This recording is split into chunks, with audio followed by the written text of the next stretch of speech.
minta Kapolres Sika untuk menangkap dan menahan Abdul Somad. Jangan sampai ada kroni-kroni Abdul Somad yang bisa bertausiah di mana-mana, merusak seni-seni kehidupan toleransi. Jangan sampai terjadi kasus Abdul Somad ini menjadi Habib Rizik jilid 2. Hanya menjadi laporan dan didiamkan atau laporan dan hilang.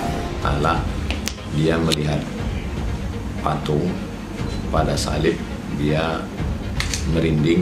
Saya sampaikan itu di tengah komunitas muslim, di dalam masjid, kajian khusus hadis, menjawab pertanyaan, menjelaskan akidah umat untuk menjaga kekuatan akidah umat.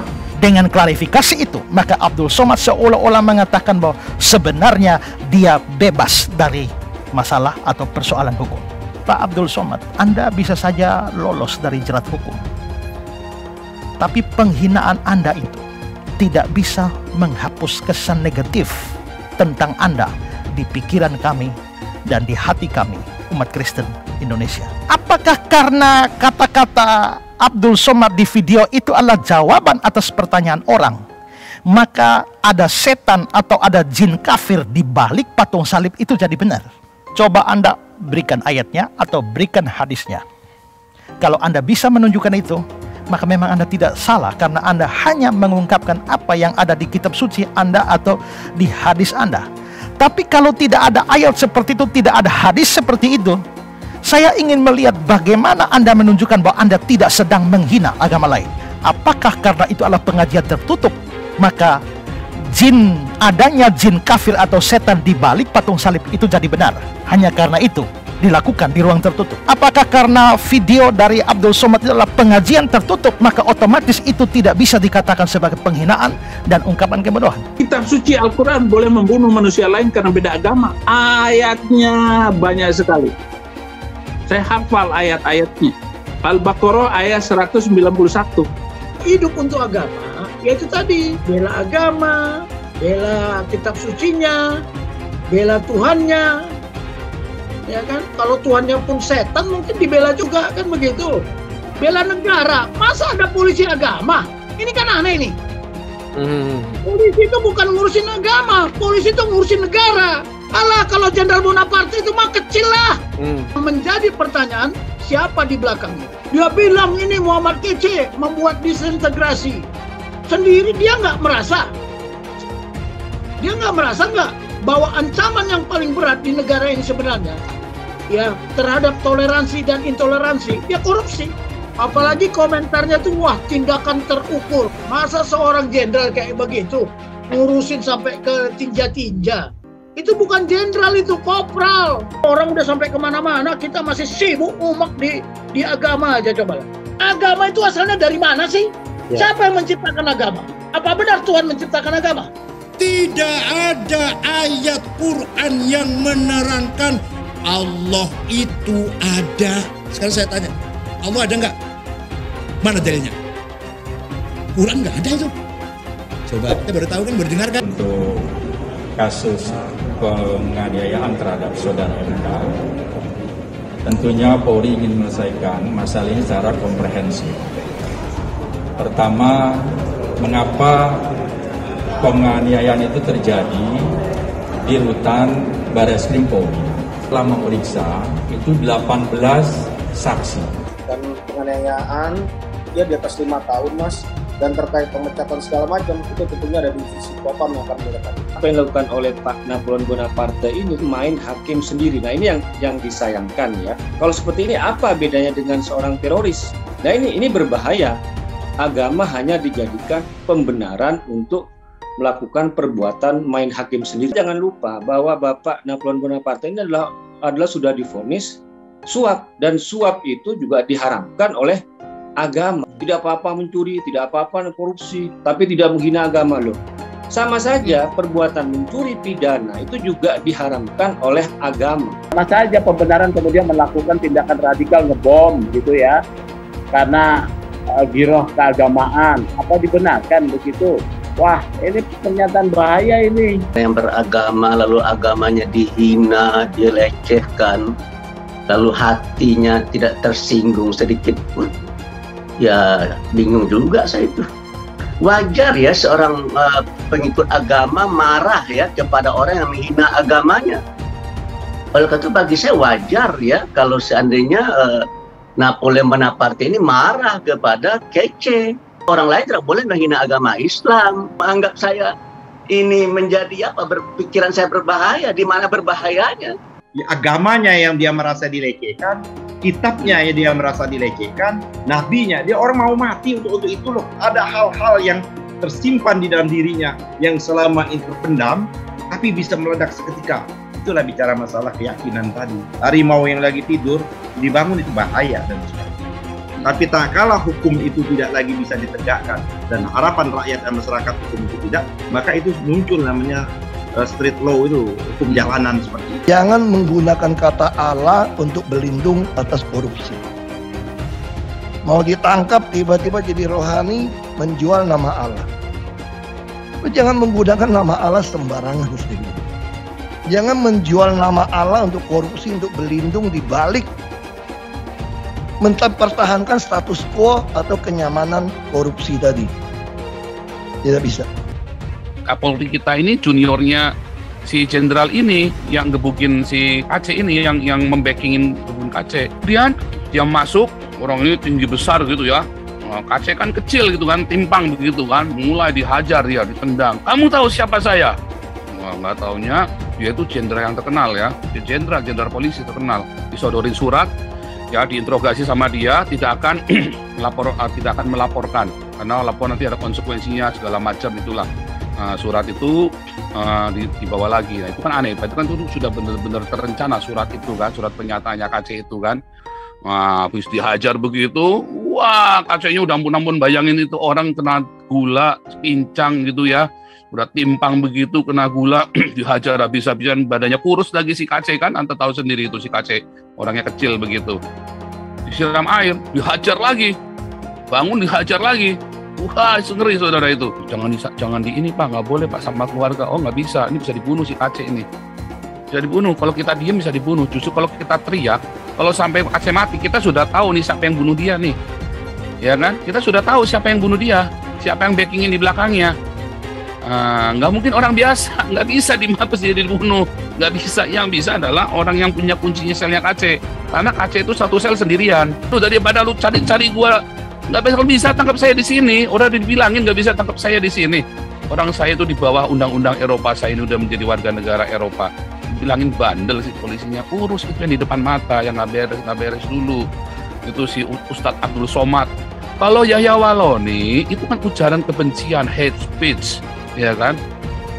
Kalau Abdul Somad itu jelas-jelas penistaan agama.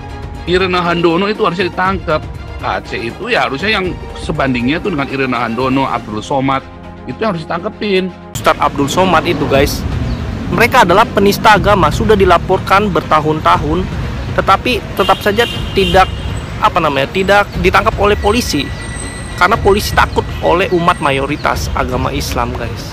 Penistaan salib Ustadz Abdul Somad guys, dan sampai sekarang si UAS ini tidak ditangkap juga oleh polisi. Ya polisi tahulah sendiri, polisi mah aduh takutan kalau polisi Indonesia mah. 2000 tahun setelah Yesus meninggal, agama Kristen dan Katolik memiliki jumlah pengikut terbanyak di dunia. Tapi yang gue percaya di sini adalah akan muncul banyak pengikut Yesus, banyak kesatria Yesus dari ujung Indonesia sampai ujung Indonesia yang memiliki iman lebih berani daripada gue, iman lebih dahsyat daripada gue. Jadi jangan takut, kita ini agama minoritas di Indonesia, tetapi kita harus bersuara lantang. Hidup untuk Kristus, mati adalah keuntungan. Menyemburkan ujaran kebencian, menebarkan berita bohong, itu berlangsung berulang-ulang dan bertahun-tahun. Saya harus melakukan penegakan hukum yang tegas terhadap model seperti ini. Tidak ada gigi mundur, maju terus. Pak Ustadz Abdul Somad, ada apa dengan Anda? Kok kelihatannya begitu membenci kekristenan atau sangat tidak suka dengan orang Kristen? Pak Ustadz Abdul Somad, coba Anda bayangkan seandainya hal yang sama terjadi kepada agama Anda. Seandainya ada orang Kristen atau pemimpin Kristen yang mengucapkan penistaan model seperti itu terhadap agama Anda, apa yang terjadi? Pasti berujung dengan penjara, bukan? Pasti akan didemo berjilid-jilid. Kalimat-kalimat dari Ustadz Abdul Somad ini jelas adalah satu omongan yang layak disebut sebagai penistaan agama. Ustadz Abdul Somad, kalau mau diperkarain, perkarain! Kalau mau dilaporin, laporin! Kita ngomong begitu sah-sah saja, nggak ada salahnya. Nggak boleh bilang kafir, Allah yang bilang kok. Jadi apabila Abdul Somad yang menghina salibnya orang Kristen tidak mau meminta maaf karena dari isi ceramah kau itu menimbulkan keributan antar umat beragama. Memangnya kau pernah lihat itu jin disalib? Hah? Dan mereka merasa marah dan tersinggung karena mereka merasa kau melecehkan agama mereka, salib mereka. Walaupun kau pernah lihat ada jin atau tuyul, ada apapun di salib, gak usah kau omongin. Mungkin aja Somad ya. Apabila ada orang non-muslim mengatakan di tasbih itu ada tuyul, kuntilanak atau genderuwo, marah gak kau? Ingat loh, nanti di neraka itu justru banyak yang muslim yang masuk neraka. Agama musuh besar Pancasila. Indonesia itu harus memisahkan antara agama dan negara.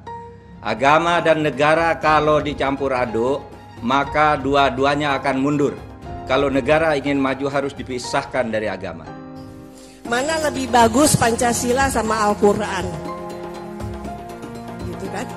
Sekarang saya mau tanya nih semua. Yang berjuang di abad 20 itu Nabi yang mulia Muhammad apa Insinyur Soekarno untuk kemerdekaan? Mau minta jawaban. Di abad 20 yang berjuang untuk kemerdekaan itu Nabi yang mulia Muhammad atau Insinyur Soekarno? Ayo jawab, nggak ada yang berani. Harusnya orang Kristen tuntut secara hukum supaya kita debat di depan hakim, kan begitu? Kalau melawan Kristen itu jangan pakai argumen jujur.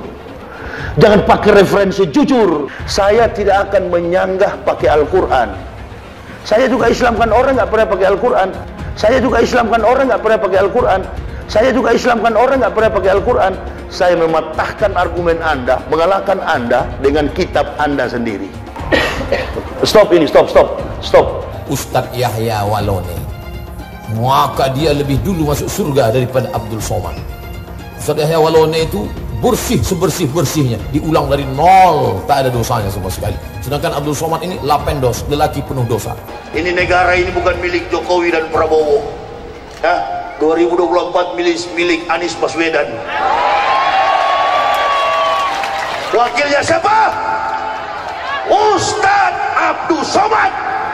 Orang yang dipakai oleh Allah di zaman para nabi, model-modelnya seperti saya dan Ustadz Somad. Ini satu pasangan ideal, kakak beradik. Ganggu adik saya, pasti saya naik hitam itu, naik darah. Bersama ini saya ingin memberikan apresiasi sebesar-besarnya buat bapak-bapak aparat penegak hukum, buat bapak-bapak kepolisian yang telah berhasil menangkap Muhammad KC. Bravo kepolisian. Semoga berikutnya tidak hanya penista agama Islam saja yang diproses, tapi penista agama non-Islam juga bisa diproses sehingga bisa memberikan rasa keadilan bagi umat non-Islam. Bit, Ade, iki lagi rame iki, Bit. Apaan? Ada yang ngomong katanya di dalam salib itu ada jin kafir, Bit. Apa benar di Al-Quran ada seperti itu? Tidak ada. Terus dia ngolok-ngolok lagi simbol Tuhan agama lain sampai dibikin kepalanya ke kanan apa ke kiri. Apa boleh di Al-Quran seperti itu? Tidak boleh. Dia ngomong lagi, Bit, katanya jin kafir itu manggil lo, haleluya. Apa boleh di Al-Quran seperti itu, Bit? Tidak boleh, ya Allah, tidak boleh. Terus kenapa dia masih bikin kayak gitu, Bit? Saya bukan mengatakan Bible Kristen fiksi. Bible Kristen itu palsu. Dari Jenderal 100 bintang. Kalau kafir kau ke neraka. Tidak ada urusan. Kepenuhan Roh Kudus. Roh Kudus. Lapor lagi ke Roh Kudus. Lapor Yahya Waloni bilang Roh Kudus. Lapor. Dongeng tambah tahyul sama dengan omong kosong. Makanya di situ judulnya Matius, Markus, Lukas, Stefanus, Tetanus, Spiritus, Captikus. Pernah tak Ahok itu berasukan setan? Enggak, setan ya. Karena sesama setan dilarang saling menggoda. Setan. Karena di salib itu ada jin kafir. Haleluya. Kepalanya ke kiri apa ke kanan? Ada yang ingat kan? Itu ada jin di dalamnya. Tetap percaya salib itu lambang mulia, bukan jin. Kok ketawa? Aku nggak nyindir siapa-siapa loh. Tidak benar. Saya ulangi, tidak benar bahwa Nabi Muhammad sudah dapat jaminan surga. Tidak ada ayatnya Muhammad masuk surga. Muhammad sendiri dikerumuni jin. Ada ayatnya Muhammad dikerumuni jin. Muhammad itu dekat dengan jin. Pokoknya saya bongkar budal badil. Kitab karangan manusia, kitab dongeng Arab kita bongkar. Ayo nyadar bangsa Indonesia. Nyadar ya, tidak ada apa-apanya Muhammad bin Abdullah itu. Katanya Muhammad itu utusan Allah. Tapi kenapa tidak satupun wahyu yang turun kepada Muhammad? Jelas ya ayatnya. Muhammad ini dekat dengan jin. Saya nggak pernah mundur untuk kebenaran, keadilan, kejujuran, dan peri kemanusiaan. Gue nggak pernah mundur. Dan gue nggak pernah takut juga sama lu. Siapapun yang rasis, gue akan hadapin. Gue bilang. Karena rasis itu tidak berperi kemanusiaan. Sama saya ditanya dulu kan, kamu nyesel nggak statement kamu di Pulau Seribu sehingga masih masuk penjara? Tidak pernah nyesel. Karena saya mengatakan kebenaran. Hai teman-teman, saya mau memperlihatkan transaksi saya hari ini lakukan trading. Ini bukti transaksi saya untung $4.500 US, itu sekitar 68 juta rupiah. Semua keuntungan bisa saya dapatkan dengan fasilitas copy trading. Kalau saya bisa, kalian juga bisa guys. Oke, itu yang mau saya tunjukkan. Like video ini sekarang juga dan gunakan link di kolom deskripsi. Maka kalian berhak dapat bonus kalian. Promo ini ada masa waktunya, jadi jangan ketinggalan. Bukan cuma itu saja, transaksi tidak dikenakan fee, baik itu investasi saham, trading forex, komoditas, bitcoin, dan lainnya. Kalian bisa melakukan transaksi berapa kali pun atau unlimited trading. Dan tidak ada fee sama sekali. Jika transaksi di tempat lain sudah berapa fee-nya. Setelah menonton video ini, ayo mendaftar sekuritas hari ini, gratis dan tidak ada minimal deposit. Pastikan kalian menggunakan link di kolom deskripsi untuk mendapatkan welcome bonus. Kalian bisa menggunakan bonus $10.000 di akun virtual untuk latihan. Bukan cuma itu, kalian akan dapat kelas trading online gratis senilai 3 juta rupiah atau $200 jika kalian deposit di bulan ini. Selamat menonton guys, enjoy! Hai semua, dengan saya Jonas Leong. Terima kasih banyak buat kalian penonton setia yang selalu menonton di channel ini. Saya secara personal sangat menghargai waktu kalian. Dan saya sudah menganggap kalian sebagai family karena kalian selalu support di channel ini. Bagi kalian yang selalu menuliskan opini kalian di kolom komen, saya baca komen kalian satu persatu. Saya baca komen kalian untuk mengetahui opini kalian, tanggapan kalian, dan masukan kalian sangat berguna untuk video selanjutnya. Terima kasih banyak buat kalian yang selalu menekan tombol like di awal video. Video seperti ini membutuhkan waktu dan juga research. Dan ini semua gratis untuk kalian. Jadi pastikan kalian menekan tombol like-nya supaya saya mengetahui kalian menyukai konten yang saya bagikan. Kebablasan menjadi toko yang instan. Dia tidak punya latar belakang bagaimana menghargai makhluk hidup di luar diri dia. Maka dia omong seolah-olah dia menjadi makhluk yang prima di Republik Indonesia ini. Harapan saya, kita sama-sama, terutama para tokoh agama, tolong memberikan wejangan-wejangan keagamaan sesuai dengan moral kehidupan manusia ciptaan Tuhan. Bukan moral kehidupan manusia beda atau buatan-buatan duniawi. Saya sangat kecewa sekali ketika seorang yang bukan seiman dengan saya berbicara tentang agama saya. Saya berharap dari sisi penegakan hukum, negara ini negara hukum, negara ini punya daya paksa terhadap masyarakat yang melanggar hukum. Jangan sampai terjadi kasus Abdul Somad ini menjadi Habib Rizik jilid 2. Hanya menjadi laporan dan didiamkan atau laporan dan hilang. Ini yang jadi masalah buat kita.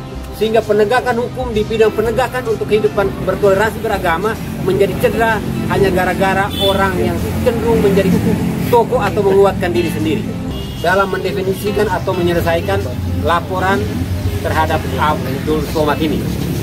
Perlu kami tegaskan di sini juga bahwa PMJ bersama Forkoma minta Kapolres Sika untuk menangkap dan menahan Abdul Somad, bukan meneruskan ke Kapolri. Kenapa? Wilayah hukum di Kabupaten Sika ini, wilayah hukum Polres Sika ini juga bisa punya wewenang untuk menangkap siapapun yang melakukan perusakan terhadap sendi-sendi kehidupan beragama di Republik Indonesia ini. Saya berharap hari Senin Kapolres bisa menetapkan DPO atau orang yang dicari oleh kepolisian bagi Abdul Somad di wilayah hukum Kabupaten Sika. Jangan sampai ada kroni-kroni Abdul Somad yang bisa bertausiah di mana-mana, merusak sendi-sendi kehidupan toleransi di Kabupaten Sika. Itu yang penegasan dari kami dari Forkoma. Harapan kita supaya kita bisa menegakkan dan menjaga diri bersama. Ustadz Somad ini teroris.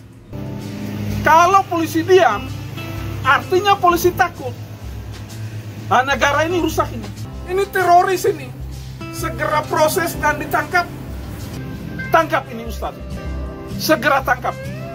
Kalau Kapolri tidak bisa tangkap Ustadz Somad, saya tegaskan. Kalau tidak kami bergerak dari seluruh penjuru NKRI ini. Karena negara ini adalah negara hukum. Kalau polisi takut, negara ini kita mau harap siapa lagi? Dan tidak ada alasan polisi takut kepada Ustadz yang model begini. Ini kecoa ini. Borgol dia, kalau bisa digantung, kalau bisa diikat. Allah, dia melihat patung pada salib, dia merinding. Saya sampaikan itu di tengah komunitas muslim, di dalam masjid, kajian khusus hadis, menjawab pertanyaan, menjelaskan akidah umat untuk menjaga kekuatan akidah umat. Tapi bahwa kemudian tiba-tiba kajian itu keluar, didengar oleh orang lain, dia merasa tersinggung, dilaporkan ke polisi, maka kita tinggal di negara hukum, kita serahkan kepada hukum. Yang jelas saya sudah sampaikan, saya sudah klarifikasi, saya sudah ke Majelis Ulama Indonesia, saya sudah menyampaikan ke media melalui tulisan. Selanjutnya saya serahkan kepada Allah Subhanahu wa Ta'ala. Itulah yang dapat saya sampaikan terkait masalah ini, bahwa ini masalah intern umat Islam, didengar oleh orang lain, dia lapor. Tentu itu baliknya kepada hukum negara yang kita serahkan kepada hukum. Saya warga masyarakat, saya anggota masyarakat yang taat hukum, saya serahkan itu. Setelah itu kita lihat bagaimana.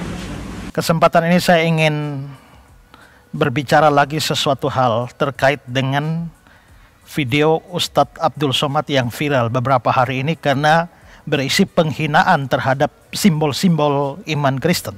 Ustadz Abdul Somad ini juga sudah dilaporkan kepada pihak berwajib. Nah, karena ada laporan seperti itu, maka Ustadz Abdul Somad ini lalu memberikan klarifikasi. Dari klarifikasi yang dia sudah berikan, dia mengatakan bahwa itu adalah dia menjawab pertanyaan orang dan bukan dia membuat-buat untuk merusak hubungan.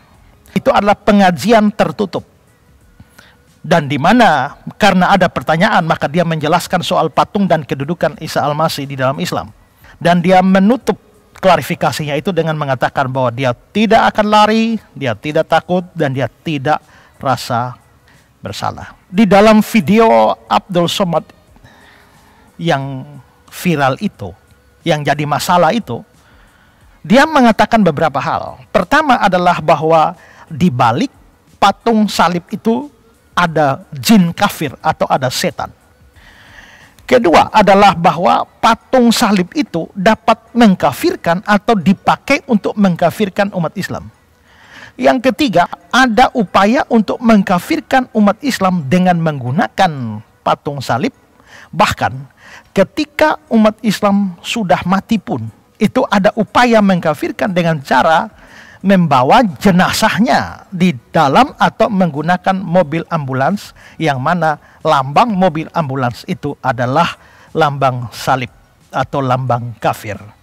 Lalu yang keempat adalah dia mengatakan umat Islam perlu menutup salib itu, patung salib itu kalau ada di rumah sakit. Dan bahkan terkait dengan mobil ambulans itu, dia menyarankan supaya piloks lambang salib di ambulans itu dan diganti dengan lambang bulan sabit. Dari apa yang dikatakan Abdul Somad ini dalam videonya, lalu muncul reaksi dengan melaporkan dia kepada pihak berwajib, maka menurut saya sebenarnya ini ada 3 masalah besar. Masalah moralnya adalah bahwa dengan kata-kata bahwa ada setan di balik patung salib, ada jin kafir di balik patung salib, itu adalah penghinaan terhadap simbol iman Kristen. Ini masalah moral. Kedua, ada masalah kebodohan di sana. Masalah kebodohannya adalah dengan menganggap bahwa lambang palang merah yang ada di ambulans itu adalah lambang salib atau lambang kafir. Itu masalah kebodohan.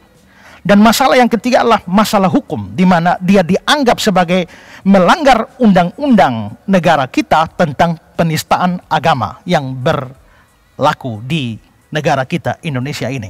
Video klarifikasi dari Ustadz Abdul Somad tadi, maka terlihat bahwa dia sebenarnya hanya mempersoalkan satu masalah, yakni masalah hukum. Pada waktu dia mengatakan bahwa itu hanya jawaban terhadap sebuah pertanyaan, itu pengajian tertutup, maka dia sementara mengatakan bahwa dia tidak sedang melawan hukum atau undang-undang yang berlaku di negara Indonesia.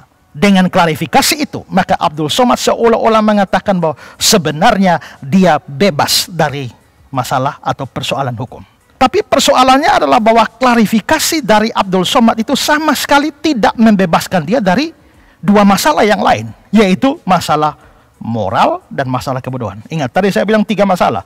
Apakah karena video dari Abdul Somad itu adalah jawaban atas pertanyaan orang, maka secara otomatis apa yang dikatakannya tidak mungkin adalah penghinaan atau ungkapan kebodohan? Apakah karena video dari Abdul Somad itu adalah pengajian tertutup, maka otomatis itu tidak bisa dikatakan sebagai penghinaan dan ungkapan kebodohan? Apakah karena kata-kata Abdul Somad di video itu adalah jawaban atas pertanyaan orang, maka ada setan atau ada jin kafir di balik patung salib itu jadi benar? Hanya karena itu adalah jawaban atas pertanyaan orang. Apakah karena itu adalah jawaban atas pertanyaan orang, maka mengatakan bahwa jin kafir itu memanggil-manggil haleluya dengan gaya yang melecehkan, itu menjadi benar? Apakah karena itu adalah jawaban atas pertanyaan orang, maka lambang palang merah di ambulans itu benar adalah lambang kafir salib Kristen? Apakah karena itu adalah pengajian tertutup, maka adanya jin kafir atau setan di balik patung salib itu jadi benar? Hanya karena itu dilakukan di ruang tertutup. Apakah karena itu dilakukan di ruang tertutup, maka mengatakan bahwa jin memanggil-manggil haleluya haleluya itu jadi benar? Maka mengatakan bahwa jin kafirnya atau setannya itu bilang haleluya haleluya itu jadi benar? Itu tidak membuktikan bahwa Abdul Somad tidak bersalah secara moral atau dia tidak sedang menghina simbol Kristen. Fakta bahwa dia sedang menghina simbol agama lain sambil memperlihatkan atau memamerkan kebodohan tentang lambang palang merah itu sama sekali tidak terbantahkan. Tantangan kepada Anda adalah silakan Anda jelaskan. Pertama, yang kamu katakan ada jin atau ada setan di balik salib, patung salib itu bukan penghinaan. Coba Anda buktikan bahwa itu bukan penghinaan. Kalau memang itu ada di Al-Quranmu, itu ada di hadismu yang mengatakan bahwa di balik patung salib ada jinnya atau ada setannya, coba Anda berikan ayatnya atau berikan hadisnya. Kalau Anda bisa menunjukkan itu, maka memang Anda tidak salah, karena Anda hanya mengungkapkan apa yang ada di kitab suci Anda atau di hadis Anda.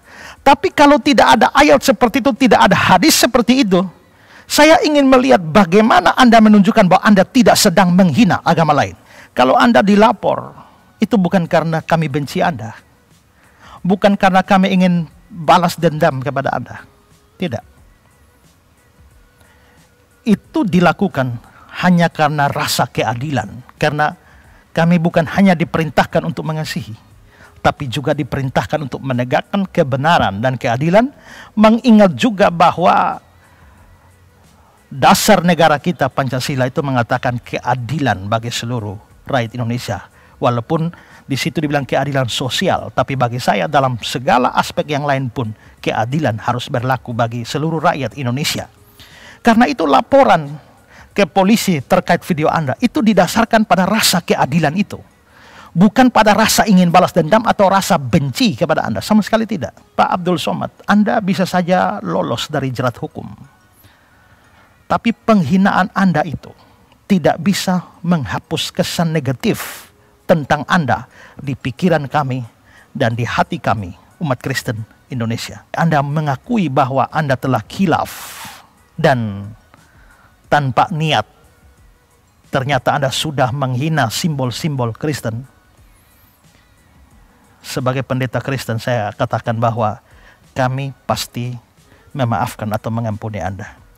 Jangankan itu Pak Abdul Somad, Anda tidak mengaku salah pun kami pasti harus memaafkan Anda.